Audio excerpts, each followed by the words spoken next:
তো বিএনপির যারা, আমি তো বলছি এদের মধ্যে প্রচুর পরিমাণে গডফাদার আছে। এটা আজকে একটা মব করা হয়েছে নির্বাচন কমিশনের সামনে। এখন তো বাংলাদেশে কোনো দাবি পূরণ না হলে ঘেরাওর কর্মসূচি বেশি চলে। তো ওনারা যেই কর্মসূচিগুলো দিয়েছেন এর মধ্যে অন্যতম ছিল যে নির্বাচন কমিশনও বলেছে যে ইলেকশনের আগে কোনো ছাত্র সংসদ নির্বাচন হবে না। তো ইলেকশন কমিশন যখন গণতান্ত্রিক পদ্ধতিতে যেতে যাচ্ছে, কোনো গণতান্ত্রিক প্রক্রিয়া তার বাধাগ্রস্ত করা উচিত না।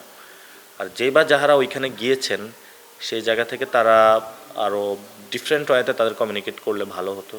এখন তার প্রটেস্ট করার অধিকার রয়েছে, উনি গিয়েছেন, যদি লেজিটিমেট হয় সেটা নির্বাচন কমিশন আমলে নেবেন, আর যদি না হয় নির্বাচন কমিশন আমলে নেবেন না। তবে সবারই হলো প্রটেস্ট করার অধিকার রয়েছে। আমি প্রটেস্টের ক্ষেত্রে তো কেউ যেতে পারবে না এটা আমি বলতে পারি না। তবে যেমন আমিও নির্বাচন কমিশনের সামনে প্রটেস্ট করেছিলাম একটা বিষয়, যেটা হলো দ্বৈত নাগরিক বিষয়, কিন্তু আজকে এটা শেষ রায় ছিল। তো এটা আজকে একটা মব করা হয়েছে নির্বাচন কমিশনের সামনে সুচিন্তিত ওয়েতে যারা দ্বৈত নাগরিক তাদেরকে পাশ করানোর জন্য। তো বিএনপির যারা, আমি তো বলছি এদের মধ্যে প্রচুর পরিমাণে গডফাদার আছে, যারা সন্ত্রাসী আছে। এর মধ্যে হলো বিদেশ থেকে লোক নিয়ে আসছে যে বিদেশেরও নাগরিক, বিদেশে পালায় থাকে, আবার এই দেশেরও নাগরিক। তো এটা নির্বাচন কমিশনে যে বিধান রয়েছে সে অনুযায়ী তারা না গিয়ে এটা একটা জোর করে, জোর যার মূল্য তারা এমন ব্যবস্থা করে বাংলাদেশের নির্বাচন কমিশনের যে মেরুদণ্ড আছে ওটাকে বাঁকা করে এই ধরনের একটি কার্যক্রম তারা পরিচালনা করছে।